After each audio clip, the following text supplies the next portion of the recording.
போன மாதத்துக்கு முந்தின மாதம், போன மாதம்னே நம்ம வச்சுக்கலாம், ஒரு குறிப்பிட்ட ஒரு காரியத்தை குறித்து நம்ம பார்த்தோம். ஞாபகத்தில் இருக்கா? நல்லது நல்லது, சந்தோஷம். கேஸ் லைட்டிங் பற்றி தான் நம்ம பார்க்க போகிறோம். 2-3 பேர் என்கிட்ட சொன்னாங்க ரொம்ப பிரயோஜனமாக இருந்தது அப்படின்னு. ஒவ்வொரு மாதமுமே ஒவ்வொரு வித்தியாசமாக ஆண்டவர் வழி நடத்துகிறத நம்மளால் பார்க்க முடியுது. நம்ம பல தலைப்புகளை நம்ம பார்த்துருக்குறோம் இல்லை? பொய்யை பற்றி பார்த்துருக்குறோம், ஈகோவை பற்றி பார்த்துருக்குறோம், who is the best in the family அப்படின்னு பார்த்துருக்கோம். ஹூ இஸ் த பெஸ்ட்லாம் கிடையாது, 2 பேருமே பெஸ்ட்டு தான். ஆமாம், அப்படி ஒரு டைட்டிலில் நம்ம பார்த்தோம். Is father the first R the mother the first, அந்த மாதிரிலாம் நிறைய டைட்டில்ஸில் நம்ம பார்த்துக்கிட்டே தான் இருந்திருக்கோம். இன்றைக்கி நம்ம பார்க்க போகிறது case lighting part 2. Case lighting பலவிதமான நம்ம குடும்பத்தில் பார்த்தீங்க அப்படின்னாக்கா பல அத்தியாவசியமான உணர்வுகளை நம்ம ஷேர் பண்ணுறோம். கணவன் மனைவியாக பார்த்தீங்க அப்படின்னாக்கா உணர்வுகளை நம்ம ஷேர் பண்ணிக்கிட்டே இருக்கிறோம். சரியா? அதில் கேஸ் லைட்டிங் அப்படின்றது அர்த்தம் என்ன தமிழில் அப்படின்னா, அதாவது பிறருடைய மனதை வன்முறையாகவோ வக்ரமாகவோ ஆக்கிரமிப்பது, கண்ட்ரோல் எடுக்கிறது.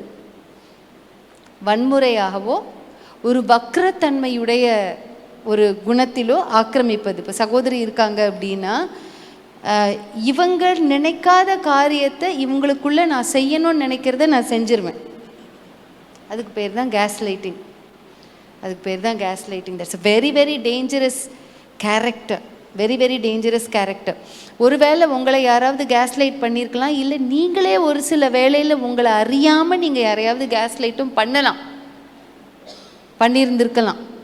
சரி, அதனால் நீங்கள் இதை பார்க்க பார்த்தீங்கன்னா எங்கெங்கே சப்போஸ் உங்களுக்குள்ளே சேஞ்சஸ் இருக்கணுமோ மாற்றிக்கோங்க. அதே போல் எப்படி இந்த மாதிரி ஆட்களை நம்ம ஹேண்டில் பண்ணுறது, அதுதான் ரொம்ப முக்கியம். இதை யாரும் நம்மளை கண்ட்ரோல் பண்ண நம்ம விடக்கூடாது, யாரும் நம்மளை அக்யூஸ் பண்ணுறதுக்கு நம்ம விடக்கூடாது.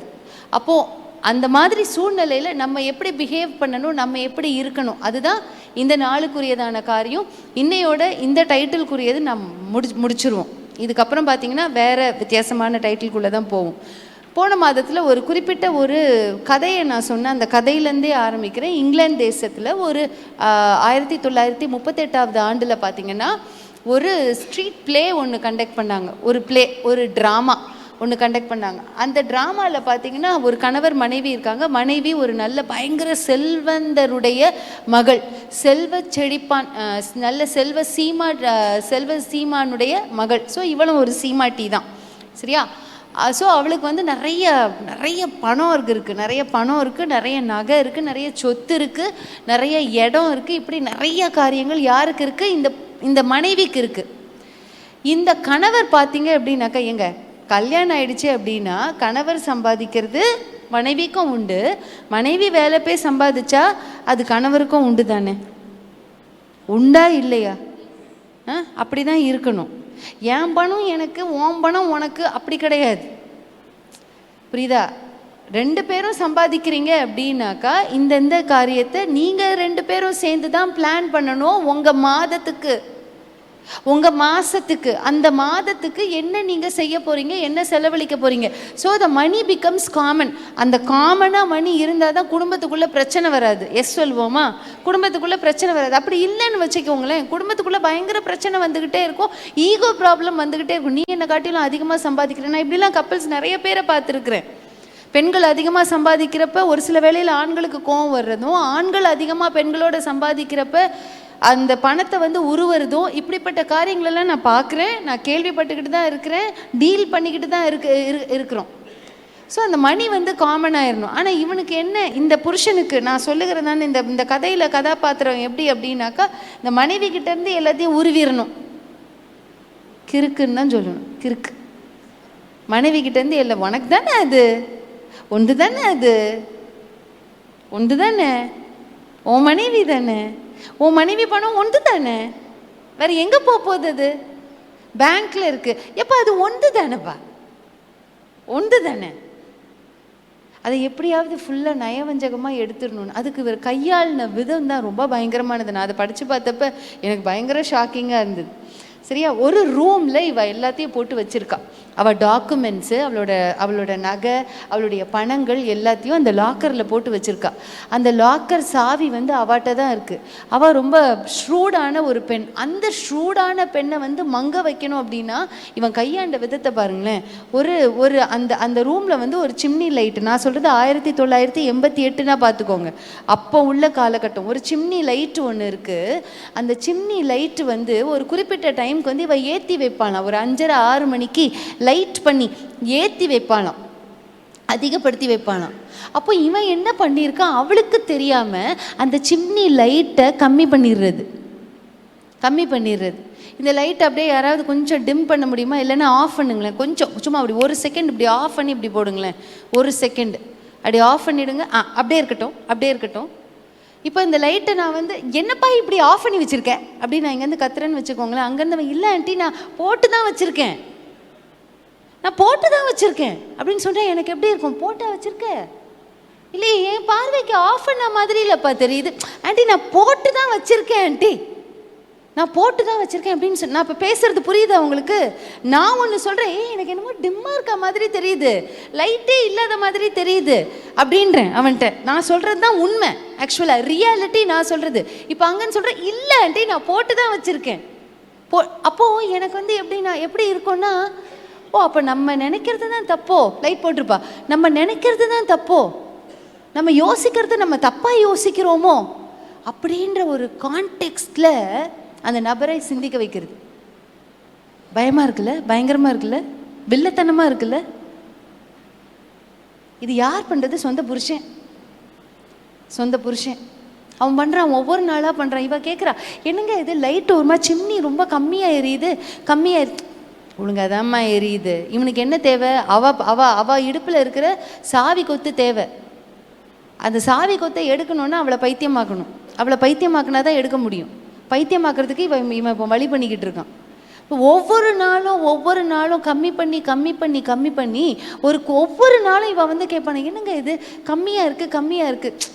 இப்போ நேற்று சொன்ன மாதிரியே தான் இன்றைக்கும் சொல்கிறேன். இப்போ இன்னைக்கு சொன்ன மாதிரியே தான் நீ ஒவ்வொரு நாளும் நீ சொல்லிக்கிட்டு இருக்க. இப்படி சொல்லி அவளுடைய நினைவாற்றலை மங்க வைத்து ஒரு குறிப்பிட்ட நாளில் பார்த்தீங்கன்னா டோட்டலாக அந்த லைட்டே அப்படியே டோட்டலாக இல்லாமல் போய் அந்த டைமில் பார்த்தீங்கன்னா இவள் பைத்தியம் பிடிச்சவ மாதிரி ஆயிடுறா. யார்? மனைவி பைத்தியம் பிடிச்சவ மாதிரி ஆயிடுறா. அந்த ட்ராமாவில் வர்ற கதாபாத்திரம் அந்த மாதிரி பைத்தியம் பிடிச்சவ மாதிரி. லைட் இருக்குன்றாரு, என் கண்ணுக்கு தான் லைட் தெரியல, நான் தான் தப்பு அப்படின்னு உண்மையாகவே அவன் நினச்சி கேட்குறா. அந்த நேரத்தில் சாவி எடுத்து மொத்த பணத்தையும் மொத்த டாக்குமெண்ட்ஸ் எல்லாத்தையும் திருடிட்டு அவளை நடு ரோட்டில் விடுறது. இதுதான் கதை.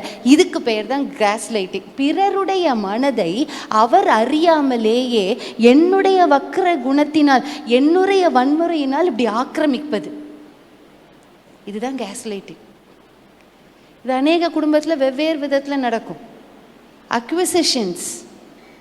அக்விசிஷன், நீங்கள் செய்யாத ஒரு காரியத்தை நீ தான் இதை செஞ்ச, ஒன்னால தான் குடும்பத்தில் இப்படி நடக்குது, இப்படிப்பட்ட காரியங்களை நீங்கள் உங்கள் குடும்பங்களில் நீங்கள் கேள்விப்பட்டிருப்பீங்க. ஒன்னால தான்டா இந்த காரியங்கள்லாம் நடக்கிறதுக்கு காரணம் நீ தான் reason. You are the reason, soul reason for everything. You are everything, you are behind everything அப்படின்னு சொல்லி கேட்டிருப்பீங்க. அது நீங்கள் எப்படி நீங்கள் பிஹேவ் பண்ணணும், நீங்கள் நம்ம என்னென்ன காரியங்களை ஸ்டடி ஆகணும் அப்படின்றத நான் அப்படியே சொல்லிக்கிட்டே வர்றேன். புரியுதா? ஒன்றா சொல்லிக்கிட்டே வர்றேன். அதாவது ஒரு கணவன் ஒரு மனைவியை பார்த்து ஒரு கலீக்கிட்ட சொன்னாராம், ஐ எம் கெட்டிங் ஆங்க்ரி. அதாவது இவ என்னை ரொம்ப கோவப்படுத்துகிறா, இவளால் நான் எப்போ பார்த்தாலும் கோவப்பட்டுக்கிட்டே இருக்கிறேன், அதனால் இவளை தெரப்பிஸ்ட்டை கூட்டு போங்க. எப்படி இருக்குது? எப்படி நான் பேசுறது புரியுதா? இவளால் நான் கோவப்படுறேன். கோவப்படுறது நீ கோவப்பட்டு வீட்டில் இருக்கிற பாத்திரங்களையும் பண்டங்களையும் உடைக்கிறது நீ செய்யறது தப்பாவே தெரியல. கான்ட்ரிபியூஷன் 2 பக்கமும் இருக்கு. எல்லா குடும்பத்திலையும் நடக்கிறது தானே. கான்ட்ரிபியூஷன் 2 குடும்பத்திலையும் இருக்கு, 2 பேர்ட்டையும் இருக்கு. ஆனால் இவர் சொல்கிறாரு, நான் கோவப்படுறதுக்கு நீ தான் ரீசன். எப்படியுமே அப்படி தானே. இப்போ ஒரு மனைவி கோவப்படுறா அப்படின்னாக்கா யார் ரீசனாக இருக்க முடியும்? கணவர் தான் ரீசனாக இருக்க முடியும். சட்டார்னு வந்துருச்சு வாயில், இங்கே பொறிச்சு வச்ச மாதிரி வந்துருச்சு. அதே மாதிரி கணவர் கோவப்படுறதுக்கு யார் ரீசனாக இருக்க முடியும் சொல்லுங்களேன்? மனைவி தான். மனைவி தான் ரீசனாக இருக்க முடியும். நம்ம எதையாவது ஒன்று குண்டக்க மடக்க பண்ணிக்கிட்டு இருப்போம்.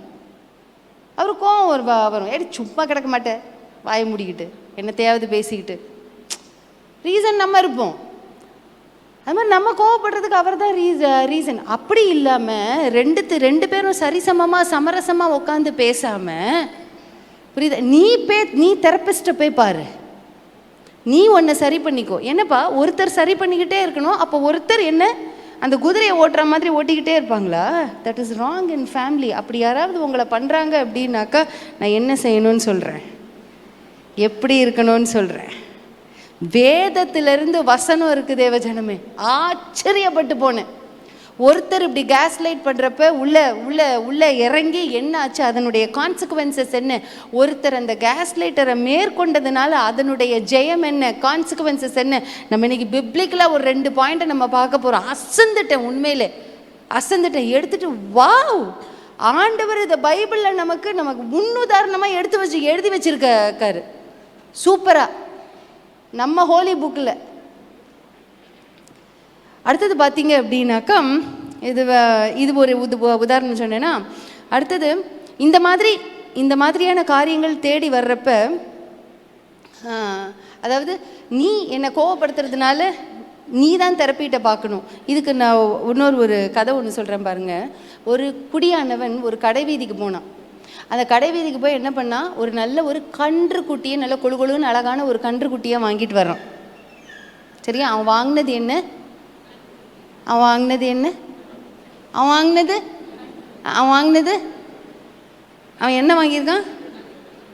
வாங்கியிருக்கான்னு சொன்ன? Very good. கொழுமையான கண்ணு. எங்கே ஏதாவது ஒரு வார்த்தையை விட்டால் எதையாவது பிடிச்சிருவாங்களோன்னு கொழுன்னு கண்ணுக்குட்டின்ட்டான். கரெக்டு. கொழுன்னு அழகான கண்ணுக்குட்டியை காசு கொடுத்து வாங்கிட்டு வந்திருக்கான். எதுக்கு அப்படின்னா, அதை வளர்த்து அவனுடைய பயன்பாட்டிற்காக நல்லா கொழுன்னு வாங்கிட்டு வந்துக்கிட்டு இருக்கான். அவன் வாங்கினப்போ 3 திருடர்கள் பார்த்துட்டு அந்த கண்ணுக்குட்டி இப்போ அவங்களுக்கு தேவை. புரியுதா? எப்படி அவன்கிட்ட வாங்குறது? திருடுனா பிடிச்சிப்பாங்க. திருடாமல் எப்படி அவன் கையிலேருந்து வாங்குறது? 3 பேரும் ஒரு பிளான் போடுறாங்க. அப்படியே நான் சொல்கிறேன், கேட்டுக்கிட்டே இருங்க, சூப்பராக இருக்கும். ஒரு பிளான் போடுறாங்க.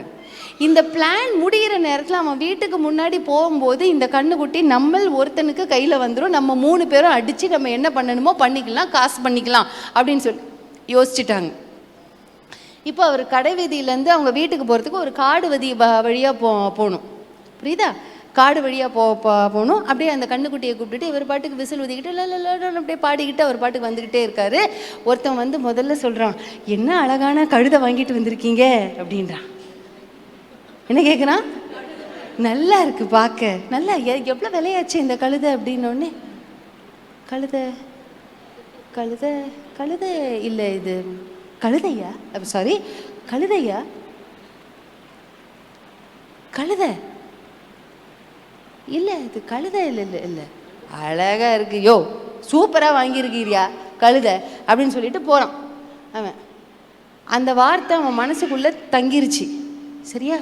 நம்ம கழுதை வாங்கலையே, கண்ணுக்குட்டியில் வாங்கணும். இவன் கழுதையில் சொல்கிறான் அப்படின்னு யோசிச்சுக்கிட்டே வர்றப்போ 1 கிலோமீட்டர் நடந்துடுறாரு. இவர் நடந்து போயிட்டு இருக்கிறப்ப இன்னொருத்தன் வர்றான். என்ன அழகாக இருக்குது கழுதை, குதிரை கணக்காக வாங்கியிருக்கீங்க, குதிரை கணக்காக இருக்கியா உன் கழுதை அப்படின்னு பார்க்குறான். வேதத்தில் என்ன போட்டிருக்கு தெரியுமா? 2-3 சாட்சிகளால் நிலைவரப்படும்னு போட்டிருக்கு. அந்த வார்த்தை உண்மை. 2-3 தடவை யாராவது ஒரு காரியத்தை பற்றி நம்மள்கிட்ட சொன்னாங்கன்னா நம்ம இருதயம் தானா அதுக்கு எஸ் சொல்லுமா சொல்லாதா? சொல்லும். ஏன்னா வேதத்தில் கொடுத்துருக்கிறதுனால அது பொய் கிடையாது, சொல்லும். இவன் பார்க்குறான், பார்த்துட்டு குத்துற மாதிரி கழுதை இல்லை, இது கண்ணுக்குட்டி அப்படின்றான். இது கண்ணுக்குட்டி. ஐயோ அழகா இருக்கியா கண்ணுக்குட்டி, நல்லா அழகாக கழுதையை வாங்கிட்டு வந்திருக்க, சூப்பராக இருக்கு, ஆனால் குதிரை மாதிரி இருக்கியா, சூப்பராக இருக்கு அப்படின்னு சொல்லிட்டு போயிட்டான். இவனுக்கு பயங்கர கலக்கமாயிடுச்சு. அப்படியே பார்த்துக்கிட்டே வர்றான் அந்த கண்ணுக்குட்டியை. இப்போ அவனுக்கு பயம் வந்துருச்சு, என்ன நம்ம வாங்கினது கண்ணுக்குட்டி, இது பேய் எதுவும் பிடிச்சிக்கிச்சா, இதுக்கு எல்லாரும் பார்க்குறதுக்கு கழுத மாதிரி தெரியுது அதுக்கு அப்படின்னு சொல்லிட்டு அந்த கழுதையை ஒரு மாதிரி இப்படி பார்க்குறான், இப்படி போகிறான், இப்படி பார்க்குறான். கொஞ்சம் கயிறு அப்படி பின்னுக்கு வேற தள்ளி விட்டுக்கிட்டான், ஏன்னா பயந்துட்டான்.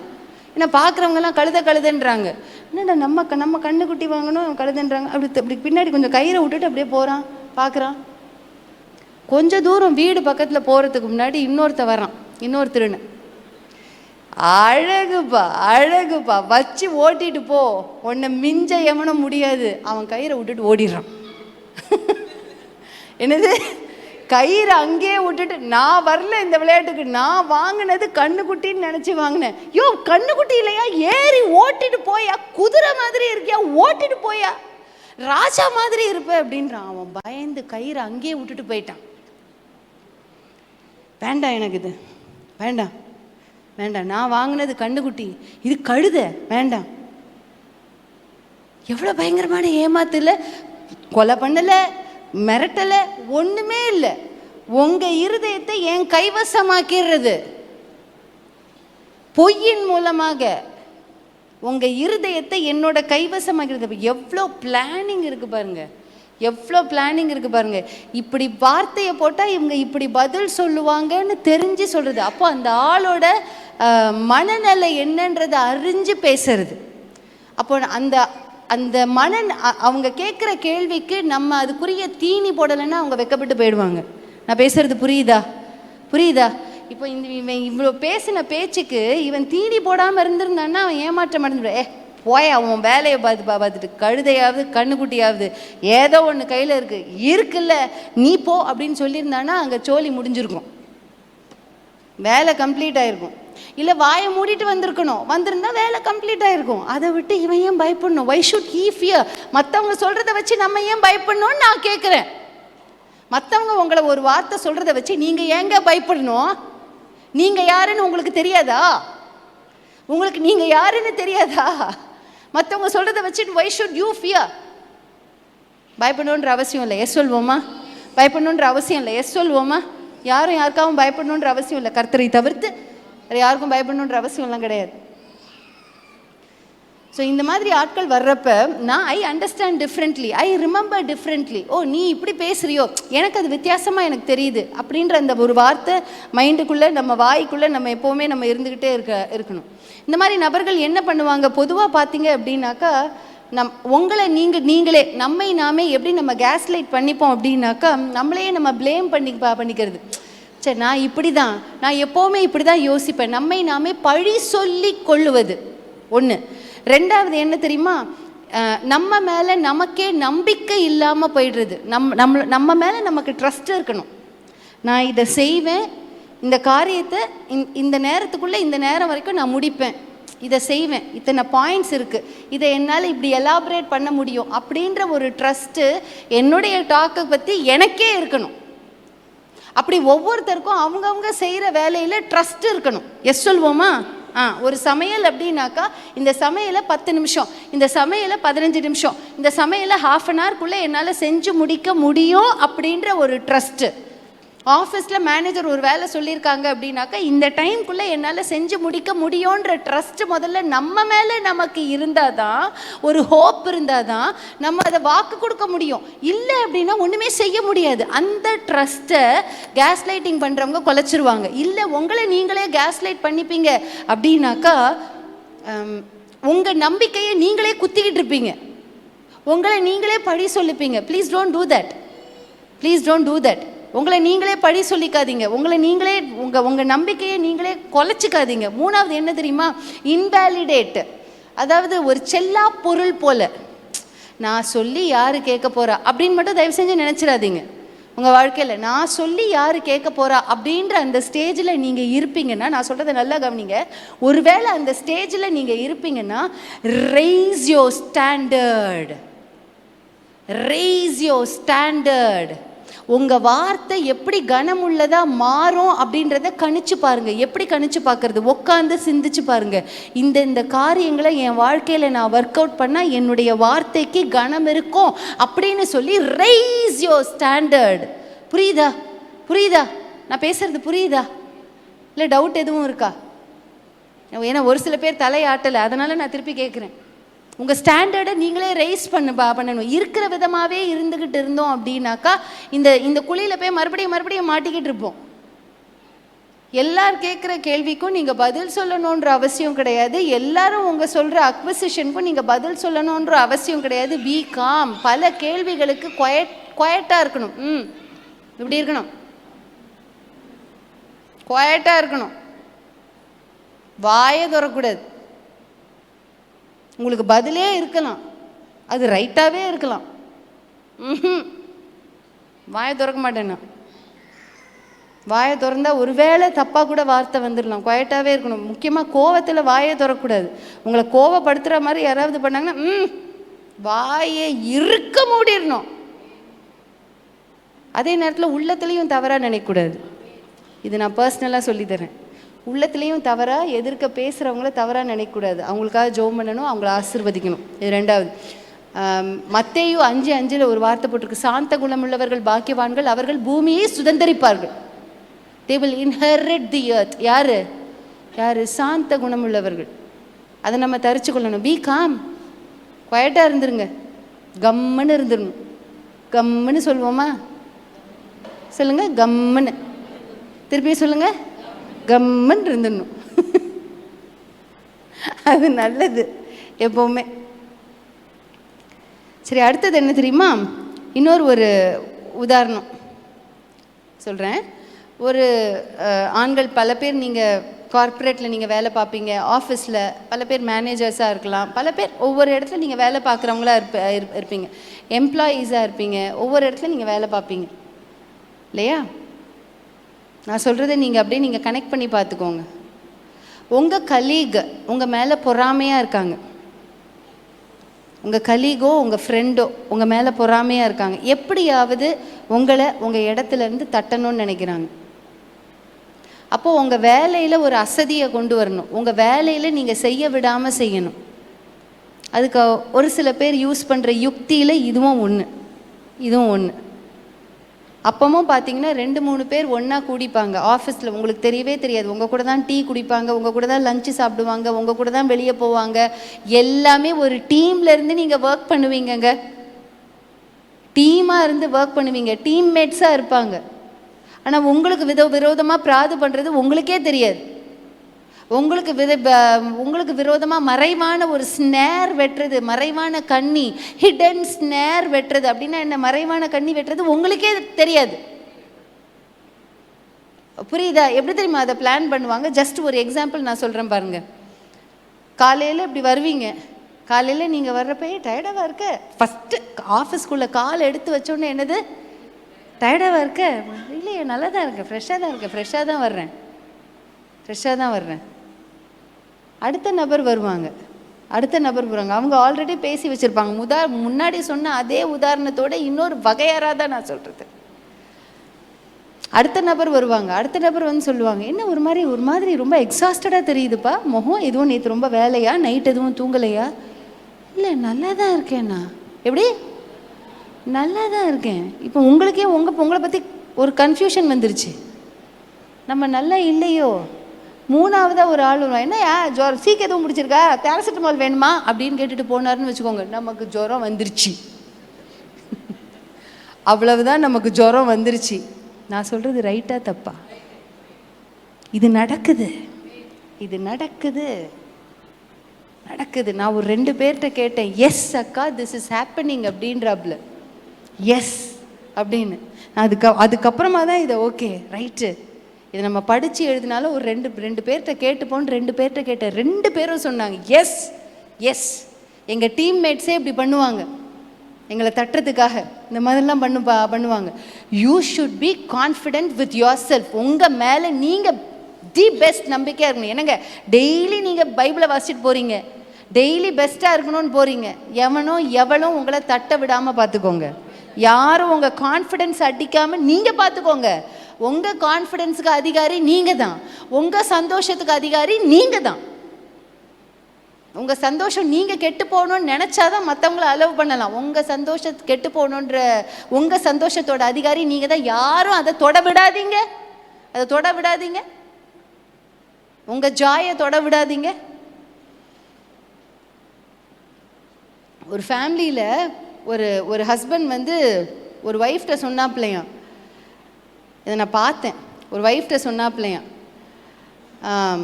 அந்த ஒய்ஃபை வந்து கொல்ல நினச்சிருக்கான் இவன். புரியுதா? ஒவ்வொரு நாளும் அந்த அந்த அந்த அந்த கிச்சனுக்கு இவள் போகிறதுக்கு முன்னாடி காலையில் 5:30 மணிக்கு அவள் போவாளாம். நல்ல ஒய்ஃபு. காலையில் 5:30 மணிக்கு இவனுக்கு சமைச்சு கொடுக்கறதுக்கு தான் போகிறாங்க. நம்ம பாஸ்டரோட போதகரோட தகப்பனார் ஒரு வார்த்தை ஒன்று சொல்லுவாங்க, வேஸ்டானவனுக்கு டேஸ்டானவனுக்கு வசனம் கேட்டா வேறு மாதிரி, இது கேட்டா இதுக்கு அப்படி தோதுவாக வந்துச்சு, அதனால் அப்படி மார்க் பண்ணிக்கிட்டேன். நல்ல மனுஷன், நல்ல மனுஷி. இந்த கூறுகெட்ட இந்த மனுஷனுக்காக நல்லா சமைச்சு கொடுக்கறதுக்கு ஒவ்வொரு நாளும் போகிறா 5:30 மணிக்கெலாம். எப்படியாவது இவளை கொல்லணும்னு இவன் என்ன தெரியுமா பண்ணுறான், அவள் போகிறதுக்கு முன்னாடி கேஸை லைட்டாக திறந்து விட்டுருவான்னா ஒவ்வொரு நாளும். இவள் உள்ளே போகிறப்ப என்ன ஒரு மாதிரி ஸ்மெல் அடிக்குது, நைட்டு நான் பூட்டிட்டு தானே போனேன், பூட்டாமல் போலையே அப்படின்னு அவளுக்குள்ளே ஒரு டவுட் வருமா. என்னடி ஒவ்வொரு நாளும் இதே வேலையா. ஒரு நாள் கொளுத்திட்டான் போட்டு. ஒரு மாதம் கழிச்சு அவன் என்ன பண்ணான், கொளுத்தி விட்டான். ஏன்னா இவளுக்கு சரி நம்ம தான் தப்பு பண்ணியிருப்போம் போல அப்படின்னு அந்த தப்பை, அவன் செய்ததான குற்றத்தை அவள் செஞ்ச ஒரு தவறாய் அவள் மேலே அப்படியே மாற்றினதுனால ஈஸியாக போச்சு அவனுக்கு. ஹீ ஜஸ்ட் பர்ன்ட் ஹர், கொளுத்தி விட்டான் அவளை. இன்றைக்கி அந்த பொம்பளை இல்லை உலகத்தில். சூட்டிகையாக இருக்கணும். ஆண்டவர் சொல்கிறாருல்ல, புறாவை போல கபடற்றவர்களாகவும் சர்ப்பத்தை போல வீணா உள்ளவர்களாகவும் நம்ம இருக்கணும். ஷ்ரூடாக இருக்கணும், ப்ரூடெண்ட்டாக இருக்கணும். உங்கள் ஃபேமிலிக்கு உத்தரவாதம், நீங்கள் தான் அதில் ப்ரூடெண்ட்டாக இருக்கணும். அதை கவனிச்சுக்கோங்க. அடுத்தது வசனத்தின் மூலமாக நான் சொல்கிறேன்னல்ல 2 காரியம். ஜெனிசிஸ் 3வது சாப்டரில் இந்த சர்ப்பம் வந்து ஏவாள்கிட்ட ஒன்று கேட்கும். என்ன கேட்கும் சொல்லுங்களேன்? ஆண்டவர் எந்த கனியன்னு கேட்கும். புரியுதா? ஆண்டவர் உன்னை இந்த கனியெல்லாம் புசிக்கக்கூடாதுன்னு சொன்னாரா? இல்லை, எல்லா கனியும் இல்லை. இந்த மரத்தில் இருக்கிற உன்கிட்ட கேட்டாங்களா? இந்த மரம்னு கேட்டுச்சா அந்த பேய் பிசாசு? கேட்கல. அப்போ நீ உன் வாயை மூடிட்டு இருந்திருக்கணும்ல. அதனால தான் எப்போவுமே சொல்லுவேன், பெண்களுக்கு வாய் ஜாஸ்தி, இருக்க வேண்டிய இடத்துல இருக்கணும், தேவையில்லாத இடத்துல வாயை திறக்கூடாது. அடிக்கடி நான் சொல்லுவேன், வாயை மூடிடுங்க. அப்போ தான் ஜெயிக்க முடியும் ஃபேமிலியில், இல்லைன்னா ஜெயிக்க முடியாது. இவ போய் சொல்கிறா, வந்து கேட்குற பேய்கிட்ட அவ சொல்கிறா, இல்லை இந்த மரத்தில் இருக்கிற இந்த கனியை இந்த மரத்தில் இருக்கிற கனியை புசிக்கக்கூடாதுன்னு தேவன் சொன்னார். தேவன் ஏன் தெரியுமா சொன்னார்? நீயும் அவரை போல மாறிடுவேன்றதுக்காக சொன்னார். அதை புசிச்சாலும் தேவர்களை போல தான் ஆண்டவர் வச்சிருக்காரு. ஆண்டவர் சொல்கிறாருல்ல, என்னுடைய வசனத்தை நீ கீழ்ப்படைஞ்சுன்னா நீ என்னுடைய பிள்ளை, தேவர்களாய் அப்படின்னு சங்கீதத்தில் போட்டிருக்குல்ல தெளிவா. நாயோட பிள்ளை நாயின்னுவாங்க, பூனையோட பிள்ளை பூனை. நம்ம ஆண்டவரோட பிள்ளைன்னா தேவனுடைய பிள்ளைன்னா தேவர்கள் தான். வசனம் அப்படிதான் சொல்லுது. அவர் சாயலில் படைச்சு வச்சிருக்காரு, அவர் சுவாசத்தை ஊதி இருக்காரு. இதுக்கு மேலே என்ன வேணும் நமக்கு? என்ன வேணும்? அவர் ஒன்றும் எக்ஸ்ட்ரா ஒரு 10 தலை இந்த பக்கம் 10 தலை அந்த பக்கம் கிடையாது. நம்மை போல தான். என்னை காண்கிறவன் பிதாவை காண்கிறேன்றாரு. அதே போல் பவுல் என்ன சொல்கிறாரு, நீ என்னை பற்றி ஃபாலோ பண்ணு அப்படின்றாரு. புரியுது? அப்போ இவன் சொல்கிறான், நீ வந்து ஆண்டவரை போல் மாறிடுவேன்னு. அவருக்கு என்னது? அவருக்கு உன் மேலே ஒரு கண்ணு. அதனால தான் சொல்லியிருக்காரு இந்த பழத்தை புசிக்கக்கூடாதுன்னு. இல்லாத ஒரு காரியத்தை செஞ்சு அவளை நம்ப வச்சு இந்த கிறுக்கி அதில் விழுந்துட்டான். அவன் வச்ச அந்த ஹிடன் ஸ்னேரில் விழுந்துட்டான் உள்ள. புரியுதா? விழுந்ததுனால இன்னைக்கு வரைக்கும் பிரச்சனை. யாருக்கு? நமக்கு தான் பிரச்சனை, இவங்களுக்கு இல்லை, நமக்கு தான் பிரச்சனை. ஆண்டவர் கோவப்பட்டார். ஏன் இந்த காரியத்தை நீ செஞ்ச? புருஷனும் மனைவியுமா சஃபர் பண்ணுறாங்க. அதுக்கப்புறம் இதே மாதிரி ஒன்று சொல்கிறேன் பாருங்க. நெகேமியால ஒரு காரியம் ஒன்று நடக்குது. சரியா? நெகேமியால அந்த வசனத்தை நீங்கள் நோட் பண்ணிக்கோங்க. நெகேமியா 2:19, 4:3. நெகேமியாவை பார்த்து இந்த சன்பலாத்து, தொபியா, இந்த இந்த கேஷேம் இவங்கெல்லாம் சொல்கிறாங்க, நீ ராஜாவுக்கு விரோதமாக வர்றியா? நீ ராஜாவுக்கு விரோதமாவா வந்தா நெகேமியா? இல்லை. சொல்கிறேன், ராஜாவுக்கு விரோதமாவா வந்த? ராஜா கொடுத்த லெட்டர் இருக்கா? ராஜா கொடுத்த லெட்டர் எல்லாம் இருக்குது நெகேமியாட்ட. எல்லாம் பிளான் பண்ணி தானே நெகேமியா வர்றாரு அலங்கம் கட்டுறதுக்கு. இவங்க சொல்கிறாங்க, இந்த இந்த இந்த சன்பலாத்து, தொபியா எல்லாரும் சொல்கிறாங்க, நீ என்ன செய்ய போகிற நான் பார்த்துடுறேன்.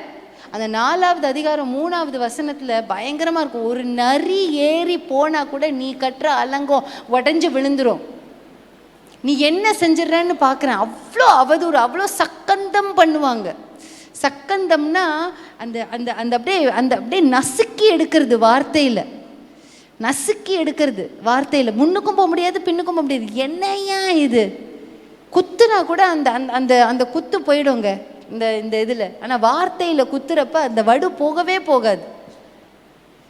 அது அப்படியே காயப்படுத்திக்கிட்டே இருக்கும் அந்த வார்த்தை. ஒரு சின்ன ஒரு கத்தியிலையோ நம்ம எத்தனையோ தடவை சமைக்கிறப்ப பூரி சுடுறப்ப நமக்கு மேலே என்ன படும் தெரியுமா? அது கூட அந்த எரிச்சல் போயிடும். யாராவது மற்ற வேலைகள் ஆண்கள் செய்கிறப்ப ஏதாவது ஒரு எலக்ட்ரிக் ஷாக்கோ ஏதாவது ஒன்று ஆச்சு அப்படின்னா அது கூட அந்த வலி போயிடும். யாராவது ஒரு வார்த்தை சொல்கிறப்ப அந்த வார்த்தை தீயினால் சுட்ட புண் உள்ளாரும் ஆறாதே, நாவினால் சுட்ட வடு, அது அப்படியே இருந்துரும். அது வடுவாகவே அப்படியே இருக்கும், வடுவாகவே இருக்கும். அப்போது அந்த வடு இருக்கிற மாதிரி நெகேமியாவை போட்டு புளின்னு பிழிகிறாங்க, அப்படியே பிசைஞ்சு எடுக்கிறாங்க. நெகேமியா 4வது அதிகாரம் 4வது வசனத்தில் அவர் ஒன்று பண்ணுறாரு. நேராக போய் முழங்கால் போட்டு ஆண்டவர் முன்னாடி கையை வச்சுறார். இவங்க பண்ணுறதெல்லாம் பாருங்க ஆண்டவரேன்னு சொல்லிட்டு அவன் செஞ்சதை மறுபடியும் செஞ்சுக்கிட்டே இருக்கிறான். எஸ் சொல்லுவோமா? யார் என்ன சொன்னாலும் நீ சொல்லு, அதை பற்றி எனக்கு கவலை இல்லை. நான் ஒரு ஃபோக்கஸாக வந்திருக்கேன், நான் ஒரு கோலோடு நான் வந்திருக்கேன். அலங்கத்தை கட்டி முடிக்கணும். வேதத்தில் பெரிய அற்புதமான காரியம் 52 நாளில் அலங்கத்தை கட்டி முடிச்சு ஒரு பெரிய அற்புதத்தையே செஞ்சு காமிச்சார் நெகேமியா. இவ்வளோ அக்விசிஷன்ஸ் மத்தியில், இவ்வளோ கேஸ்லைட்டர்ஸ் மத்தியில், சன்பலாத்து, தொபியா ஒவ்வொருத்தரும் அவ்வளோ கேஸ்லைட்டரு. இல்லாத காரியத்தெல்லாம் சொல்கிறாங்க, கடைசி வரைக்கும் சொல்லுவாங்க. நெகேமியா சொல்லுவார் ஒரு வார்த்தை ஒன்று, இதனை நான் செய்வேனோ, உனக்கு பயந்து நான் போய் தேவாலயத்தில் போய் மறைஞ்சு நான் செய்வேன்னு நினைக்கிறியா? நீ என்னை பயம்படுத்துகிற ஒவ்வொரு பயம்படுத்துதலுக்கும் எனக்கு அந்த வசனம் ரொம்ப பிடிக்கும். நான் ஓடி போவேணும், நான் ஓடி போவேணும், நான் போய் தேவாலயத்தில் போய் மறைஞ்சு போயணும் அப்படின்னு சொல்லி அந்த வசனம் ரொம்ப அழகான ஒரு வசனம். நான் போக மாட்டேன், எனக்கு ஆல்ரெடி ஃபோக்கஸ் இருக்குது, எனக்கு ஆல்ரெடி என்ன செய்யணும்னு என் தெய்வம் உள்ளே போட்டிருக்காரு. அதுதான் உங்கள் எல்லார் உள்ளத்துலேயும் இருக்கணும். நமக்கு என்ன கொடுத்துருக்காருன்னு நமக்கு தெரியணும். காட் என்ன கொடுத்துருக்காங்கன்னு நமக்கு தெரியணும். அந்த ஃபோக்கஸ்க்கு நேராக போகணும். அந்த ஃபோக்கஸை யார் தடை பண்ணாலும் தொடச்சி தூக்கி போட்டுட்டு போய்கிட்டே இருக்கணும். தொடச்சி தூக்கி போட்டு போய்கிட்டே இருக்கணும். உங்கள் ரியாலிட்டியில் நீங்கள் இருக்கணும். ஞாபகத்தில் வச்சுக்கோங்க. கேஸ் லைட்டிங்னா என்ன? உங்கள் ரியாலிட்டி, அந்த ரியாலிட்டியை டினை பண்ண வைக்கிறது தான் கேஸ் லைட்டிங். ரியாலிட்டியை டினை பண்ணக்கூடாது. நீங்கள் யாருன்றது உங்களுக்கு தெரியணும். You should be confident. உங்கள் கான்ஃபிடென்ஸை யாரும் அடிக்கிறதுக்கு நீங்கள் இடம் கொடுக்கக்கூடாது. புரியுதா?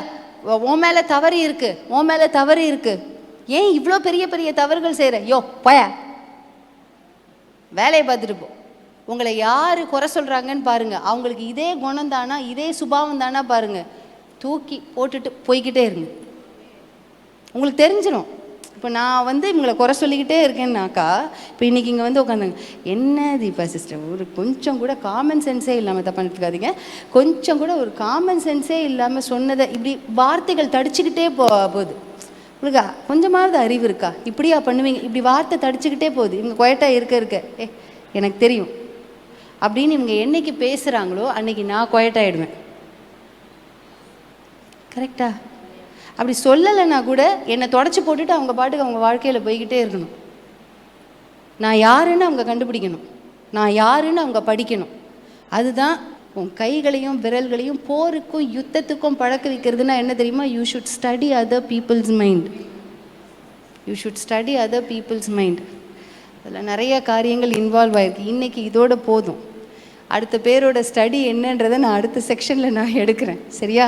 we are going to next section. நல்ல ஒரு டாபிக், கேஸ் லைட்டிங் அப்படின்ற இந்த டாபிக். அப்படின்னு என்ன சொல்லலாம் இந்த வார்த்தைக்கு அப்படின்னா, குற்றப்படுத்துதல்.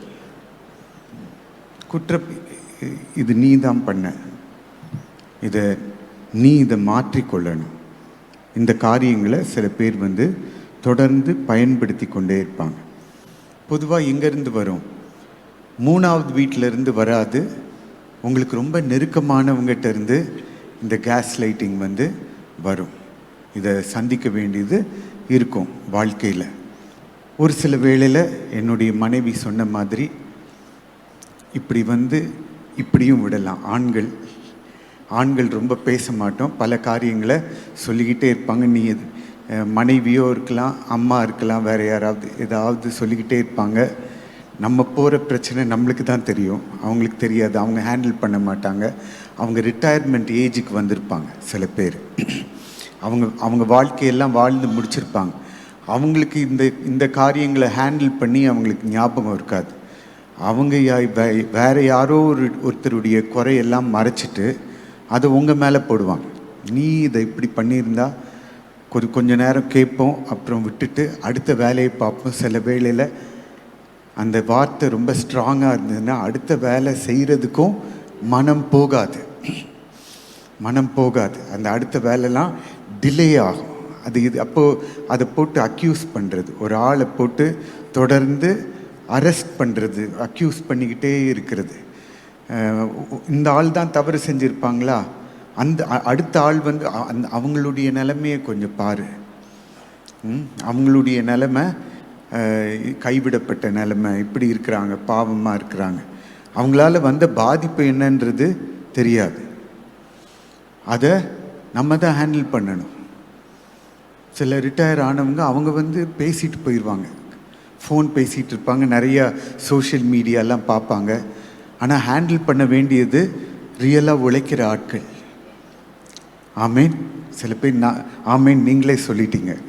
எல்லாரும் ஒரே போட்டில் தானே போகிறோம். லைஃப் இஸ் ரியாலிட்டி இல்லை?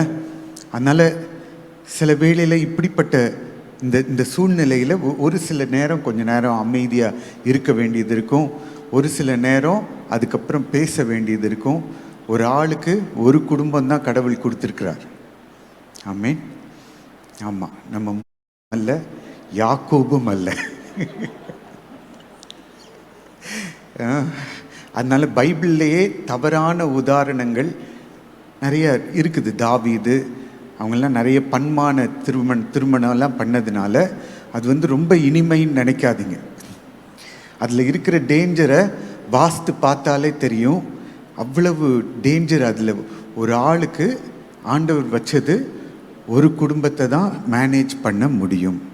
சில வேளையில் சில ஆட்கள் மற்ற குடும்பங்களை போய் நீ பார்த்துக்கோ, இது அவங்க ஏதாவது தப்பு செஞ்சுட்டு வந்திருப்பாங்க, அப்போ இந்த குடும்பத்தை நீ பார்த்துக்கோ அப்படின்னு தலையில் கட்டுவாங்க. அந்த கணவர்கிட்ட கேட்டால் அவள் பிரிஞ்சு வந்துட்டா, அதுக்கு நான் என்ன பண்ணுறது, நீங்கள் ஏன் பிரிஞ்சு வாழ்கிறீங்கன்னு கேட்டேன். அந்த கணவர் சொல்கிறாரு, அவள் பிரிஞ்சு போயிட்டா, அதுக்கு நான் என்ன பண்ணுறது.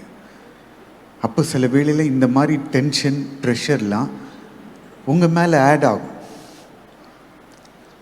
நீங்கள் கூட பிறந்திருப்பீங்க, எப்படியோ அது ஆட் ஆகும். ஆனால் நியமனம் என்னடா நம்ம ஒன்றுமே தப்பு செய்யாமல் ஒவ்வொன்றா ப்ரெஷர் டென்ஷன்லாம் ஆட் ஆகுதே அப்படின்னு பார்த்தா தெரியும், ஆண்டவர் வச்ச நியமனம் ஒரு குடும்பத்தை தான் ஹேண்டில் பண்ண முடியும் சரியா. யாக்கோப் மாதிரி இருக்கணும்னா, தாவீது மாதிரி இருக்கணும்னா ட்ரை பண்ணி பாருங்க. நீங்கள் வேண்டாம், அதோடைய தலைவலி என்னன்றது அதுக்கப்புறம் தான் அது தெரியும். தேவன் நியமித்த நியமனம் நம்முடைய சமாதானத்துக்கு உரியது சரி. அதனால் ஒரு நேரம் பேசாமல் இருக்கலாம், ஆனால் ஒரு குறிப்பிட்ட நேரத்தில் உண்மையை சொல்லியே ஆக வேண்டும். You have to voice it out. அப்போ இந்த கேஸ் லைட்டிங் இந்த டைட்டில்லையே வரும்போது இப்போ நம்ம பார்க்கும்போது இதில் சில பேர் அப்பட்டமான பொய்களை சொல்கிறதுக்கு ஆயத்தமாக இருப்பாங்க. டினாயல், அதுதான் இல்லை, தாங்கள் சில காரியங்களை செஞ்சுட்டு இல்லை என்று மறுப்பார்கள், அல்லாட்டி அதிலிருந்து ஓட பார்ப்பார்கள். எனக்கு அறிமுகமான ஒரு குடும்பம் லட்சக்கணக்காக கடன் வாங்கியிருந்தாங்க. எல்லாம் இயேசு ஆராதிக்கிற ஆட்கள் தான். அவங்களுடைய மகளுடைய திருமணத்துக்காக லட்சக்கணக்காக பணம் வாங்கிட்டு சொந்தத்துக்குள்ளேயே தான். அவங்க கேட்டாங்க, எனக்கு என் பணத்தை திரும்பத்தா அப்படின்னு கேட்கும்போது கொடுக்கறதுக்கு விருப்பம் இல்லை, அதுக்குரிய எண்ணமும் இல்லை, பல லட்சங்கள். அப்போ இது அதில் அந்த குடும்பத்தில் இருக்கிற ஒரு வளர்ந்த பெண் பிள்ளையின் இடத்துல கேட்கும்போது உண்மையே என்னுடைய திருமணத்துக்காக இதை வாங்கியிருந்தா நான் கண்டிப்பாக கொடுத்துட்றேன்னு சொல்லிட்டு அதுக்கப்புறம் ஃபோன் பண்ணால் எடுக்கிறதே கிடையாது. இது என்னது? டினாயல், அல்லாட்டி அவாய்டன்ஸ். இந்த சிச்சுவேஷனை எப்படி அவாய்ட் பண்ணுறது? இவங்க கேஸ் லைட் பண்ணிவிட்டு பிரச்சனைகளை உண்டு பண்ணிவிட்டு அதற்கப்புறம் ஒரு மாதிரி ஒரு மறைவுக்குள்ளே போயிடுவாங்க, தங்களையே மறைத்து கொள்ளுவார்கள். இந்த டேர்ம் எப்படி வந்துச்சு அப்படின்னு நான் பார்த்து கொண்டிருந்தேன். அதில் போட்டிருக்காங்க 1944 கேஸ் லைட் அப்படின்னு, case light in which a husband subtly manipulates his wife into believing she is losing her mind. இதை ஏற்கனவே சொன்னாங்க. அப்போ இதில் ஒரு மனைவிக்கு வந்து பைத்தியம் பிடிச்சிருச்சு அப்படின்னு மனைவிட்ட சொல்கிறது, மற்றவங்கிட்ட சொல்கிறது, இந்த மாதிரி காரியங்களை தொடர்ந்து சொல்லிக்கொண்டே இருக்கிறது. அப்போ முதல்ல இதில் என்ன இருக்குது? பொய்களை சொல்லுகிறார்கள். அதுக்கப்புறம் தொடர்ந்து அந்த நபரை கவுண்டர் பண்ணி அந்த ஆள் பேசலைன்னா அந்த ஆளையே போட்டு குற்றப்படுத்திக்கிட்டே இருப்பான். நீ செய்கிறது இது சரியில்லை சரியில்லை. இவங்க அத்தனை தவறுகளையும் செய்துவிட்டு பழியை வந்து அங்கே போட்டுருவாங்க. இது வந்து மனுஷ சுபாவம். ஏதேன் தோட்டத்திலேயே இந்த சுபாவம் ஆரம்பிச்சிடுச்சு. ஆதாம்கிட்ட வந்து ஆண்டவர் கேட்டார், நீ ஏன் நான் விளக்கின பழத்தை சாப்பிட்ட அப்படின்ன உடனே அங்கேயே பிளேமை எங்கே போட்டான்? அதுவும் எப்படி? நீர் கொடுத்த மனைவி, அவர் மேலேயே பழிய போட்டான். நான் தனியாக தான் இருந்த ஆண்டவரே, அப்படியே விட்டுருந்தா கூட பரவாயில்ல, நீர் கொடுத்த மனைவி என்ன பண்ணிட்டா? இதை எனக்கு கொடுத்துட்டா. அப்போ இந்த பிளேம் ஷிஃப்டிங் வந்து ஒரு பாவ சுபாவம். அடுத்தது ஆண்டவர் வந்து ஏவாள்கிட்ட கேட்டார், நீ ஏன் சாப்பிட்ட அப்படின்னு. இவளுடைய பிளேம் ஷிஃப்டிங் சர்ப்பம். இந்த கேஸ் லைட்டிங்கில் வந்து பிளேம் ஷிஃப்டிங் போயிட்டே இருக்கும். அவங்க வந்து தான் மேலே குற்றத்தை ஏற்றுக்கொள்ள மாட்டாங்க. ஏதாவது தப்பு இருந்தால் கூட just put it on others. ரொம்ப நீதியானது என்ன தெரியுமா? சர்ப்பந்தான். அது மாத்திரம் ஒன்றும் சொல்லலை, ஏன்னா அது மேலே தான் எல்லா தப்பும் இருக்குது. அது வேற யாரையும் பிளேம் பண்ணலை. மனுஷரை விட அந்த சர்ப்பம் கூட ஓரளவுக்கு ஏதோ பரவாயில்ல. ஆனால் மனுஷர் செய்கிற இன்னைக்கு வரைக்கும் கிட்டத்தட்ட 7,000 வருஷம் நிறைவாக போகுது, இன்னைக்கு வரைக்கும் இந்த பாவம் மனுஷருக்குள்ளே இருக்குது. அதை வந்து வேற ஆட்கள் மேலே தவிர அப்படியே சொல்லிக்கிட்டே இருக்கிறது. நீ சரியில்லை, நீ இந்த காரியத்தை செஞ்சதுனால குடும்பத்தில் இப்படிலாம் நடந்துருச்சு, என்னுடைய வியாதிக்கு நீ தான் காரணம், சரியா, நீ இப்படி பண்ணதுனால நான் வியாதிப்பட்டு விட்டேன் அப்படின்னு சொல்லுவாங்க சில பேர். அப்படியா? நீங்கள் ஏன் இடம் கொடுத்தீங்க?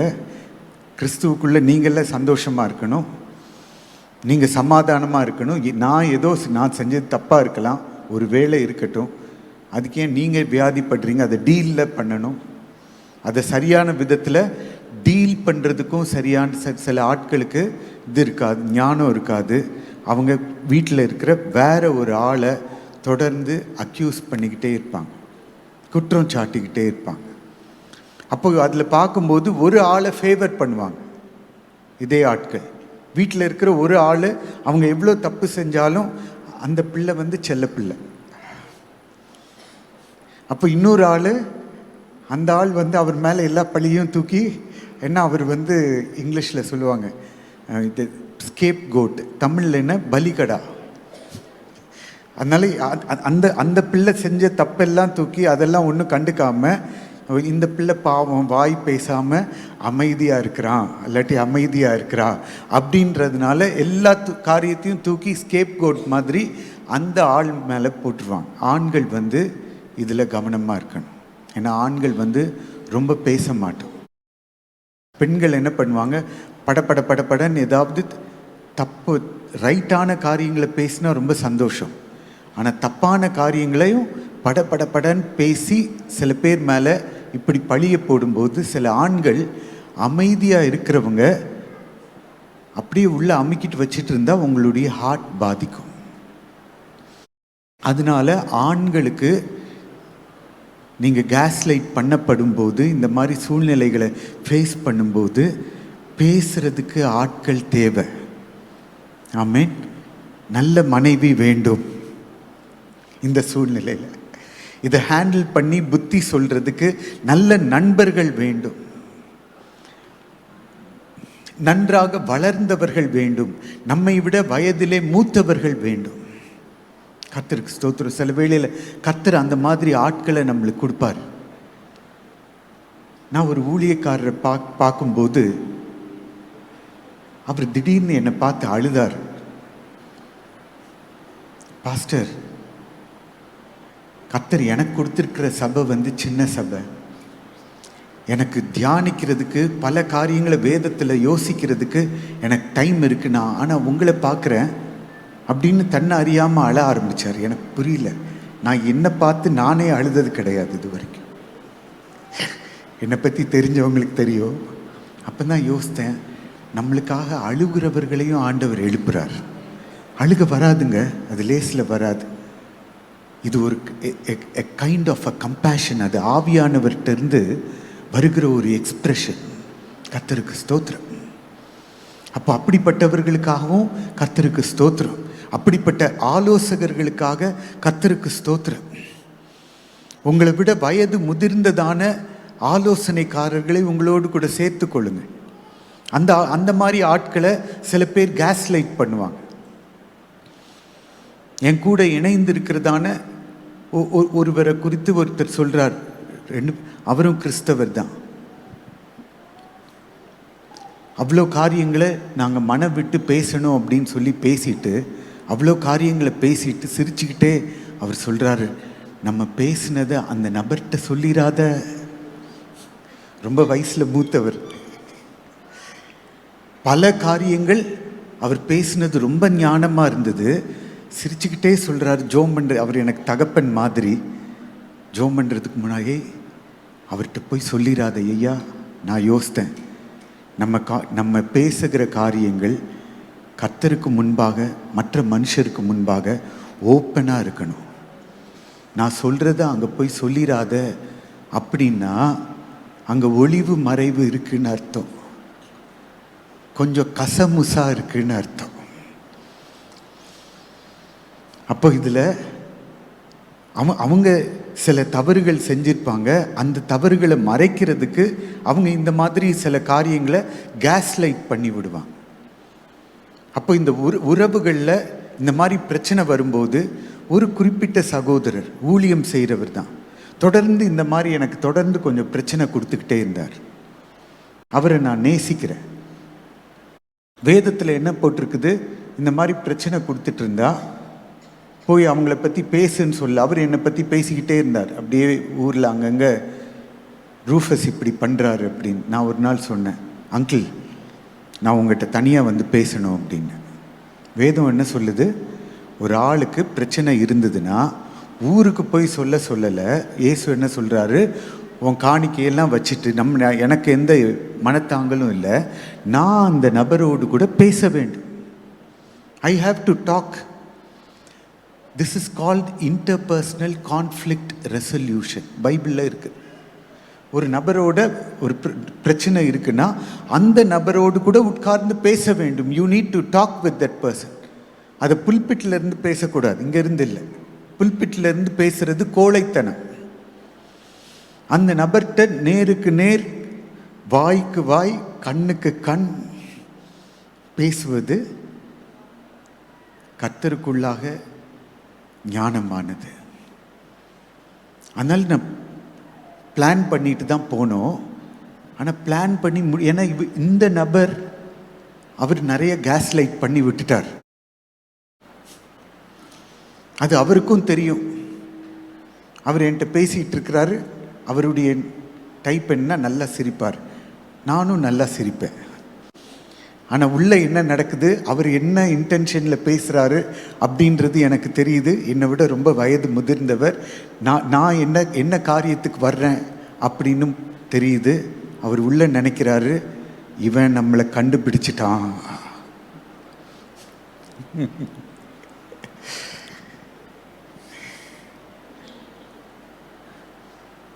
அப்போ அந்த நபர்கிட்ட பேசி தான் ஆகணும். அதுக்கப்புறம் அதை ஜெபத்தில் வைக்கணும், ஆண்டவர்கிட்ட பேசணும்.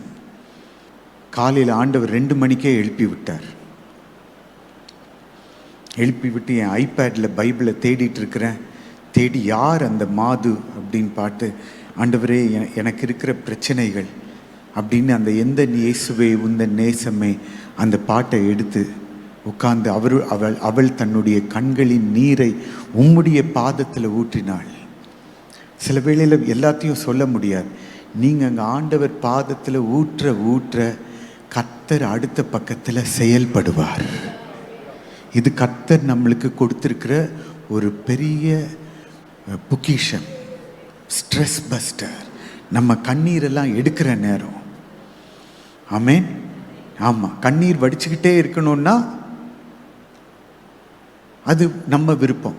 அவர் என்ன சொல்கிறார், அவர் உங்களை விசாரிக்கிறவரானபடியால் உங்கள் கவலைகளை எல்லாம் அவர் மேல், எல்லா கவலைகளையும் டிரான்ஸ்ஃபர் பண்ணுகிற ஒரு நேரம். இது பண்ணும்போது ஆண்டவர் அடுத்த ஆள் சும்மா விட்டுருவாரா? இஷ்டத்துக்கு நீ ஏதாவது பேசிட்டு போ, கேஸ் லைட் பண்ணு, என் பிள்ளையை பற்றி நீ பேசுகிறதெல்லாம் அவன் ஒரு காதில் கேட்டு உள்ளே வச்சுக்கிட்டு இருக்கிறான். கர்த்தர் அடுத்த பக்கத்தில் அவர் கிரியை செய்வார். தேவன் சமாதானத்துக்குரிய காரியங்களை ஆண்டவர் செய்வாராக. அப்போ இதில் இருக்கிறதான சில பிஹேவியரல் பேட்டர்ன் அப்படின்னு common tactics of gaslighters, அதான் சொன்ன மாதிரி டினை பண்ணுவாங்க, போய் சொல்லுவாங்க, இப்படி நான் இல்லையே, அப்படி நான் செய்யவில்லையே. அப்புறம் அடுத்த ஆள் மேலே கவுண்டர் பண்ணிக்கிட்டே இருப்பாங்க, பழியை போட்டுக்கிட்டே இருப்பாங்க. ஒரு பழமொழி உண்டுல, குட்ட குட்ட குனியறவன் குனிய குனிய குட்டுவாங்க. அப்புறம் திடீர்னு எழும்புனா அப்புறம் அவன் கொட்டு வாங்குவான். அந்த பழமொழி அப்படியே சொல்லுங்க, குனிய குனிய கொட்டுவான். இதுதான் அவங்களுடைய டாக்டிக். நீங்கள் குனிஞ்சிக்கிட்டே இருந்தீங்கன்னா கொட்டு வாங்கிட்டே இருப்பீங்க. இது கவுண்டரிங். தொடர்ந்து ட்ரிவியலைஸ் பண்ணுவாங்க.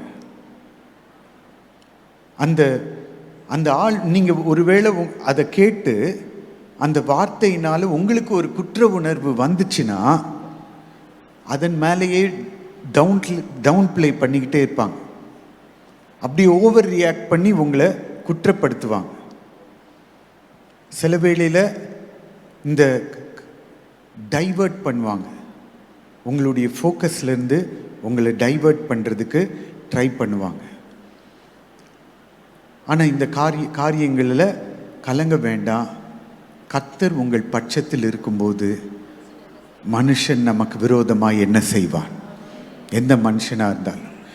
நாங்கள் பேசுகிறது சில காரியங்கள் உளவியல் காரியம், மனோதத்துவ சைக்கலாஜிக்கல் பிரின்சிபிள்ஸாக இருக்கிறது. Psychological principles are good life principles. அதை விட முக்கியமானது நம்மை படைத்த தேவனுடைய பிப்ளிக்கல் பிரின்சிபிள்ஸ். ஆமென். ஆமாம், அது நல்லது. இந்த பிப்ளிக்கல் பிரின்சிபிள்ஸில் எப்படி மற்ற பரிசுத்தவான்கள் அவங்களுக்கு விரோதமாக கேஸ் லைட் பண்ணவங்களை அவங்க ஹேண்டில் பண்ணாங்க அப்படின்னு வேதத்தில் ஆண்டவர் எழுதியிருக்கிறார். அதனால் தேவ ஞானத்தை பெற்றுக்கொண்டு அவர்கள்ட்ட இந்த கேஸ் லைட் பண்ணுறவங்ககிட்ட பேசுவது அவசியமாக இருக்கிறது. சில பிரச்சனைகளை அப்படியே அதை அலோவ் பண்ணிக்கிட்டே இருக்க முடியாது. ஒரு குறிப்பிட்ட நேரத்தில் ஒரு மாற்றம் வந்தே ஆக வேண்டும். ஒரு ஒரு சில பேர் மனம் திரும்ப மாட்டாங்க. அந்த மனம் திரும்புதலுக்குரிய உரியதை சொல்லலாம். அதை ஏற்றுக்கொள்ளாவிட்டால் வாழ்க்கையில் அடுத்த கட்டத்துக்கு நகர்ந்து போய்கொண்டே இருக்க வேண்டும். அவங்க மேலே அன்பு, அகாப்பை அன்பு, அதை தொடர்வோம். அகாப்பை அன்பு இருக்கிறதுனால பாம்பை மடியில் போட்டுட்டு இருக்க முடியாது. சரிதானா? அகாப்பை அன்புலாம் இருக்குது, கண்டிப்பாக உண்மைதான். அந்த அன்பில் குறை இல்லை. ஆவியானவர் தேவன் அதை பேசியிருக்கிறார். ஆனால் அந்த அன்போடு கூட செயல்படும் போது, அதே நேரத்தில் தகாத ஆட்கள் தகாத செயல்களை செய்யும்போது, தலைமைத்துவத்தில் இருக்கும்போது அதற்கு ஏற்ற தீர்மானங்களை எடுத்தே ஆக வேண்டும். அது தேவனை நேசிக்கிறதுனாலே எடுக்கிற தீர்மானம். ஏன்னா leadership has corrections, leadership has major decisions. தலைவராக இருக்கிறது ரொம்ப கஷ்டம். நிறைய பேர் ஈஸியாக அக்யூஸ் பண்ணிட்டு போவாங்க. ஆனால் நல்லா தெரியும், இந்த சூழ்நிலையில் என் தேவன் என் பட்சத்தில் இருக்கிறார், அவர் கிரியை செய்கிறார் அவருடைய வசனத்தின்படி. அதனால இப்படி கேஸ் லைட் பண்ணும்போது வேலை ரொம்ப ஈஸி, ரொம்ப ஈஸி. நம்ம என்ன இப்போ 4th டைமென்ஷன் என்கிற அந்த சீரீஸை நம்ம பார்த்துட்டு இருக்கோம். 4வது பரிமாணம் என்னது? விசுவாசம். அப்போ இந்த விசுவாசத்தை கையாள்றது, நீங்கள் நீதியின் பிள்ளைகளாக இருந்தால், நம்ம அந்த ஆட்களோடு கூட பேசின பிறகு அவங்களுடைய குறை தெரியும். கர்த்தர் காமிப்பார். பைபிள்ல இருந்து அத்தனை வசனம் எடுத்து வச்சு ஜோம் பண்ணா அடுத்த சைடு கேஸ் லைட் பண்ணால் விழுவாங்க அடி. அவங்க சீனியராக இருக்கலாம், ஜூனியராக இருக்கலாம். தேவன் சீனியர் ஜூனியர்லாம் பார்க்க மாட்டார். அவர் வசனத்தை வச்சு கிரியை செய்கிறவர். வசனம் தெரியலனா, இதை எப்படி ஹேண்டில் பண்ணுறதுன்னு தெரியலன்னா உட்காந்து இழுவிக்கிட்டே இருக்க வேண்டியதான். நான் சொன்ன மாதிரி. அல்லாட்டி ஐயோ இந்த பிரச்சனையில் நான் போகிறேனே, அதுக்கு தேவன் என்ன சொல்கிறாரு? என் ஜனங்கள் அறிவில்லாமையினாலே அறிவில்லாமல் இருக்கக்கூடாது. அதை ஹேண்டில் பண்ணுறதுக்கும் தெரியணும். சில பேருக்கு தெரிய மாட்டேங்குது. இந்த ஆளோட விளையாடக்கூடாது. இந்த ஆள் வெளியில் பார்க்குறதுக்கு சிரிக்கிறாரு, நல்லா இருக்கிறாரு, ஆனால் உள்ளே என்ன நடக்குதுன்னு அவங்களுக்கு தெரியாது. சரி, அவங்க அனுபவிச்சு தான் அதை இது பண்ணணும்னா லெட் தம் எக்ஸ்பீரியன்ஸ். ஆனால் அதுக்கு ஏற்ற வசனங்களை தேவ சமூகத்தில் கொண்டு போய் ஜோம் பண்ணா, இப்படி யாராவது உங்களை அக்யூஸ் பண்ணாங்கன்னா தேவன் அந்த இடத்துல இறங்கி ஆண்டவர் யுத்தம் பண்ணுவார். ஒரு மோசேக்கு விரோதமாக பேசுறதுக்கு நான் கூட பைபிள் வாசிக்கும் போது மிரியாமெல்லாம் அலோவ் பண்ணிட்டார். பேசு பேசு. ஆரோனும் சேர்ந்துக்கிட்டான். பேசுங்க பேசுங்க, கமா. மோசேக்கு என்ன நடக்குதுன்னே தெரியல பேக்ரவுண்டில். அப்புறம் எல்லாம் முடித்த பிறகு கர்த்தர் திடீர்னு இறங்குறார். மிரியாமுக்கு குஷ்டம் பிடிக்குது. மோசே ஆச்சரியப்படுறார். என் தாசனாகிய மோசேக்கு விரோதமாக நீங்கள் பேச தைரியம் கொண்டது என்ன? How could you dare? இப்போ ஆண்டவர் பேசாமலே அமைதிப்படுத்திருக்கலாமே. என்னுடைய ரீசனிங் பார்த்தீங்களா? ஏன் இவ்வளோ பிரச்சனை? மோசே இதெல்லாம் கேட்டு அவ பேசுகிறா, தங்கச்சி பேசுகிறா, அண்ணன் பேசுகிறான், அக்கா பேசுகிறா. ஆனால் ஆண்டவர் அதெல்லாம் பேச விட்டுட்டு, நான் என் தாசனுக்காக வழக்காடுவேன் அப்படின்னு நின்றுட்டார். கர்த்தர் சொல்கிறார், நான் உன் யுத்தங்களை பார்த்துக்கிடுவேன், நீங்கள் சும்மா இருங்க. நீங்கள் யுத்தம் பண்ணிங்கன்னா உங்களுக்கு ஹார்ட் அட்டாக் வந்துடும். நம்ம இறங்கி அவங்க அப்படி பண்ணுறாங்க, நம்ம கவுண்டராக இது கொடுப்போம். அதனால் கேஸ் லைட்டர்ஸ்குள்ள ஒரு முக்கியமான டீலிங்கை ஆண்டவர் நம்மளுக்கு தந்திருக்கிறாரு. யாராவது இந்த மாதிரி ஆட்களோட பிரச்சனை இருக்குதுன்னா ஜோம் பண்ணிவிட்டு அந்த ஆள்கிட்ட கேளுங்க, நான் உங்களை பார்க்கணும், தனியாக பேசணும், அப்படி தனியாக பேசணும், I need to talk to you அப்படின்றத சொல்லிடுங்க. ரொம்ப வருஷத்துக்கு முன்னால் நான் கல்லூரியில் படிக்கும்போது ஒரு அருமையான ஹெச்ஓடி எனக்கு இருந்தார். இன்றைக்கும் அவருடைய ஆங்கிலத்தை என்னால் மறக்க முடியாது.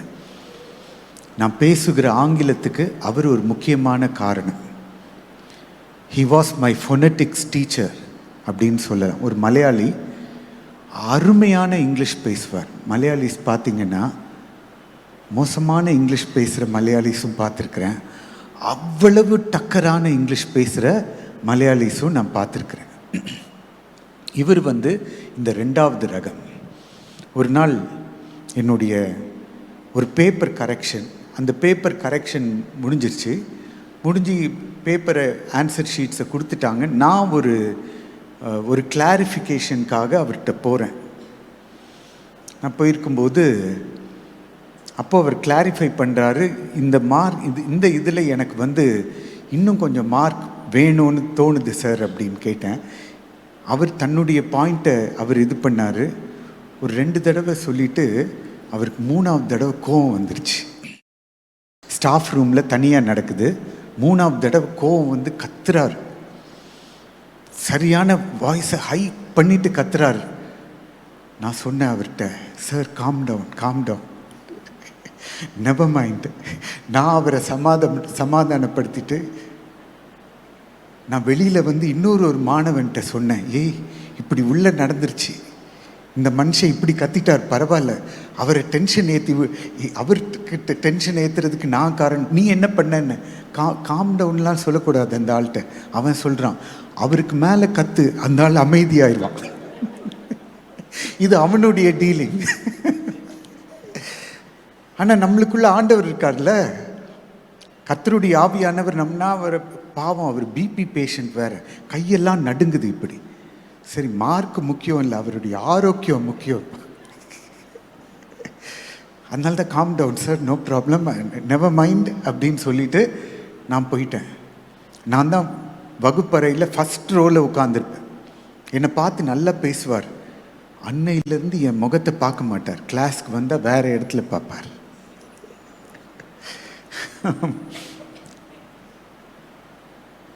ஒரு நாள் எனக்கு வருத்தம் ஆயிடுச்சு. அன்னைக்கு நான் முடிச்சுட்டு மறந்தாச்சு. தொடர்ந்து இது நடக்குது. என் முகத்தையே பார்க்க மாட்டார், அவாய்ட் பண்ணிட்டு. அப்போ தெரிஞ்சுது இது பிசாசுடைய வேலை. அப்போவே எனக்கு ஆவியானவர் ஒரு 5 நாள் ஒரு 3-4 நாள், ஏன் ஆண்டவரே ஜெபத்தில் இந்த நெருடல்லாம் வரும் நம்மளுக்கு. ஜெபம் பண்ணும்போது, இந்த உறவுகளில் பிரச்சனை ஏற்படும் போது இப்படியே தொடர முடியாது. ஆவியானவர் சரியான ஒரு வழியை காமிப்பார். அப்புறம் ஜெபம் பண்ண ஆரம்பிச்சு. அப்புறம் இந்த உறவுக்கு இடையில பிசாசின் கிரியைகளை கட்ட ஆரம்பிச்சேன். கட்டி ஜெபம் பண்ண. ஆனாலும் அவர் என்னை அவாய்ட் பண்ணிக்கிட்டே போயிட்டு இருந்தார். காலேஜில் ஹெச்ஓடி, முக்கியமான ரேங்க்ல இருக்கிறவர். நான் அப்படி பகையை வளர்த்துட்டு இருக்க முடியுமா? நல்லதில்லை, இப்போ அவசியமே இல்லை. இப்படியே ஜெபம் பண்ணிக்கிட்டு இருந்தேன். இது மாறட்டும் ஆண்டவரே. கிட்டத்தட்ட ஒரு மாதம் ஆச்சு. அந்த காலேஜில் ஒரு முக்கியமான ப்ரோக்ராம் வந்தது. அந்த முக்கியமான ப்ரோக்ராமில் ஒரு முக்கியமான கீபோர்டிஸ்ட், மியூசிஷியன் நான் தான். எங்களுடைய டிபார்ட்மெண்ட்டுக்கு நான் ப்ளே பண்ணுறேன். அங்கே ப்ளே பண்ணி நாங்கள் சில பேர் ஒரு டீமாக பேண்டாக இருந்து ப்ளே பண்ணுறோம். காலேஜில் அந்த நம்பரை கேட்டு, அந்த காலத்தில் யானின்ற ஒரு மியூசிக் கம்போசர், அவருடைய ஒரு பீஸை அங்கே ப்ளே பண்ணோம். அந்த அங்கே அரங்கத்தில் இருந்தவங்க எல்லாருமே எழும்பி, சில பேர்லாம் நிறைய விசில்லாம் அடித்து ஒன்ஸ் மோர் அப்படின்னு கத்திக்கிட்டு இருக்காங்க. இப்போ முழு காலேஜே அங்கே பார்த்துக்கிட்டு இருக்குது. அந்த பீஸ் முடிஞ்சு இறங்கி வர்றேன். முதல் ஆளாக இவர் ஓடி வந்தார், என்னை கட்டிப்பிடிச்சு, what a performance Rufus, never could be forgotten அப்படின்னு கட்டிப்பிடிச்சார். பாருங்க, ஒரு மாதமாக தொடர்ந்ததான அந்த ஒரு டிஃப்ரென்ஸ் ஆஃப் ஒப்பீனியன். தொடர்ந்து நான் ஜெபம் பண்ணி அவரை நான் பிளெஸ் பண்ணுறேன். கர்த்தர் சீக்கிரமாக அதை மாற்றி போட்டார். அதனால் நம்ம ஜெபிக்கிற அந்த காரியங்களுக்கு பதில் உண்டு அப்படின்றத பூரணமாக விசுவாசிங்க. அதுக்காக தான் வசனம். அந்த வசனத்தை சொல்லி, என்ன கேஸ் லைட்டிங் என்ன வேணாலும் நடக்கட்டும், வேதத்தில் கர்த்தர் வசனத்தை கொடுத்துருக்கிறாரு.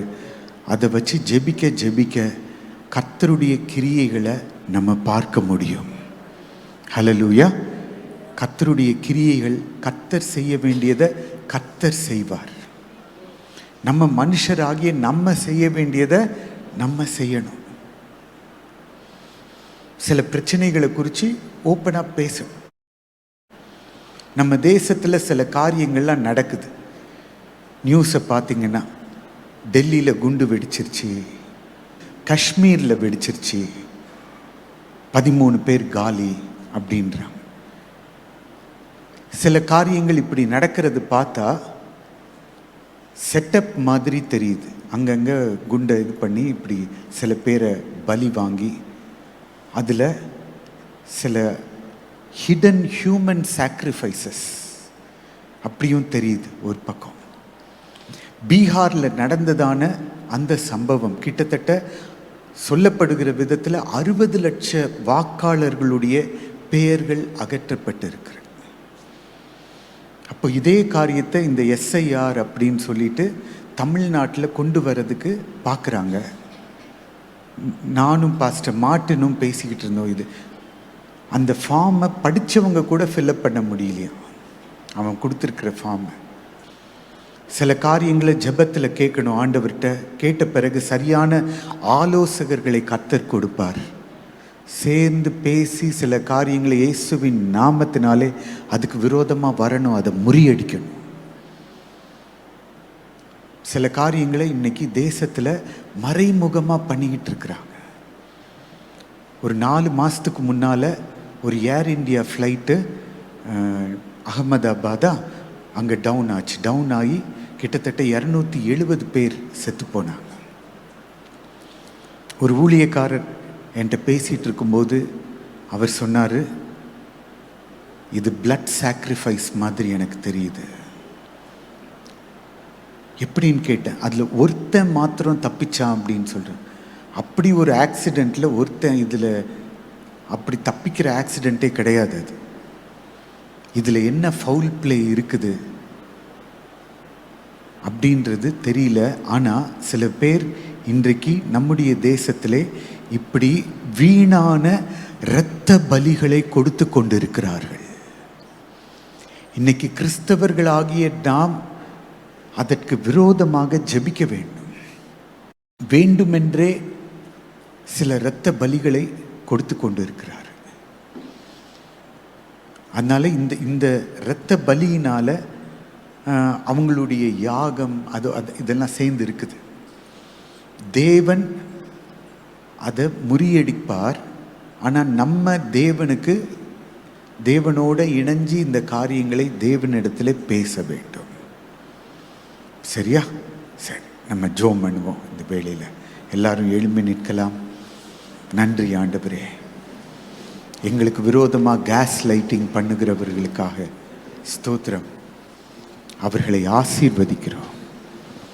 அதை புரிந்து கொள்ள, அதை தெரிந்து கொள்ள எங்களுக்கு உதவி செய்திருக்கிறீரே. அவர்களுக்கு என்ன பதில் சொல்ல வேண்டும், அதை எப்படி டீல் பண்ண வேண்டும், ஒருவருக்கொருவர் பேசி என்ன காரியங்களை நாங்கள் டீல் பண்ண வேண்டும் என்று எங்களுக்கு சொல்லி கொடுத்திருக்கிறீர். ஜெப அறையிலே ஆவியினால் நிரம்பி, ஹல்லேலூயா, ஒரு 2 நிமிஷம் எல்லாரும் அந்நிய பாஷையில் பேசி கர்த்தரை துதிக்கலாமா? எத்தனை கேஸ் லைட்டிங்ஸ் கர்த்தருடைய பிள்ளைகளுக்கு விரோதமாக. ஹல்லேலூயா, சத்தமாக பேசுங்க, சத்தமாக கர்த்தரை துதிங்க. மஷ் பெலாரா ஹஸ்ஸாலா டாதாராடா திம்டா ஹரமஹ ஃபபௌட்டு ஹுருபாஸ் ஜம் செமேலி ஹஸ்ஸபலிஹா தரோட்டுஹுர ரம்டு பலஹ ஃபரபௌட பரபர ஹந்தரடதர பௌரபரமா தம் தம். ஆவியில் ஜோம் பண்ணுங்க, ஆவியில் ஜோம் பண்ணுங்க. உங்களால் தமிழில் இங்கிலீஷில் ஹேண்டில் பண்ண முடியாது. அதற்கு மேலான, அதற்கு அப்பாற்பட்டது. ஹல்லேலூயா. கர்த்தருடைய சக்தி, கர்த்தருடைய வல்லமை இதற்கு அப்பாற்பட்டது. கிரபா ஷிபடப, நீ பெரிய காரியங்களை செய்ய அழைக்கப்பட்டிருக்கிறாய். திம்மிதியா கடபௌ ஷபடப. ஆவியானவரே, ஓ இதற்காக உனக்காக வாக்கு கடங்காத பெருமூச்சுகளோடு கூட அவர் வழக்காடுவாராக. தேம்பே ஹே ஃபேடே பாஷா பலாதாரா பௌட பதியா பலாடா Lempidia barabau shapalabau libiliam parandaruduku baparataro. Repibete baurabau rebediam palabau rebedibau kabau laba shabau de berebedeba. O rampare antara darabau rebedibau ka shampasi. Zemperia barahasha balazitiria. Tamze meriam paranturudu baria barabau rebedeba. அந்நிய பாஷையிலே பேசுகிறவர்கள் தங்களை பலப்படுத்திக் கொள்ளுகிறார்கள், தங்களை charge பண்ணி கொள்ளுகிறார்கள். You are connecting your cell phone to the charger. எந்த சூழ்நிலையும் சந்திக்க இந்த இடத்துல சார்ஜ் இறங்கி வந்திருக்கிறவர்கள் உண்டு. கர்த்தர் உங்களுடைய சார்ஜை ஏற்றி கொண்டு இருக்கிறார், உங்கள் விளக்கை ஏற்றி கொண்டு இருக்கிறார். அந்நிய பாஷையிலே ஜெபித்து கொண்டு இருக்கும் போது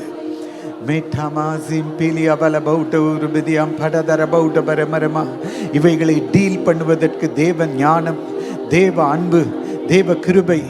ஓ ராம்புடு பாபா ஹல மந்தி மினி அந்தருடு ஹுருமனந்தரு ராம்ஷா பலந்துரு ஜபா கலந்துருடு பஹா ஃபருலு பெலியம்பா மேலமௌ ஷபௌட பெதியா பலபௌட பர பர பர பர பர பர பர பர பரபா ராம்பிரியா படபௌ கபௌல பதி படி அந்தருடு ஹுருமரபா.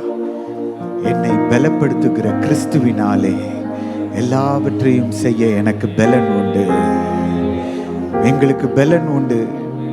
நீர் எங்களை தெரிந்து கொண்டிருக்கிற காரியங்கள் எல்லாவற்றையும் செய்ய எங்களுக்கு பலன் உண்டு. ஸ்தோத்திரம். ஆமென், ஆமென், ஹல்லேலூயா. இந்த பாடலை பாடும்போது நம்ம காணிக்கைகளை ஆண்டவருக்கு கொடுக்கலாம்.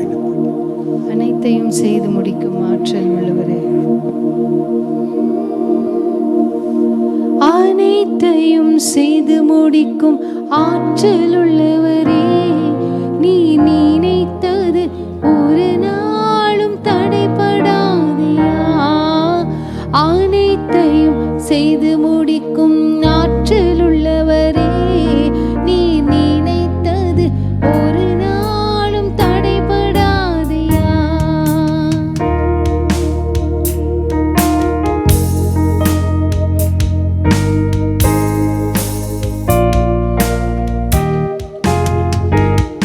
நீ முடிவெடுத்தால் யார்தான் மாற்ற முடியும்? நீ முடிவெடுத்தால்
சமீபத்தில் ஒரு சகோதரி பெண் பிள்ளைங்களை, அவங்க பிள்ளைங்களை கூட்டிகிட்டு வந்து என்னை சந்திச்சாங்க. பாஸ்டர், நான் வெளியில் தான் சிரிக்கிறேன், என் உள்ளத்தில் அவ்வளவு ப்ரெஷர் இருக்குது, எதுவுமே நான் நினச்ச மாதிரி நடக்க மாட்டேங்குது, பிள்ளைங்க கீழ்ப்படிய மாட்டேங்கிறாங்க, பிள்ளைங்களால கொஞ்சம் பிரச்சனை, பிள்ளைங்களை அடிக்க தான் செய்கிறோம், அவங்கள திருத்த முடியல. சொன்ன கொஞ்சம் பிள்ளைங்களோட உட்கார்ந்து படிக்கிறதுக்கு முன்னால் அவங்களுக்கு வசனத்தை சொல்லிக் கொடுங்க, 10 கட்டளைகள் சொல்லிக் கொடுங்க.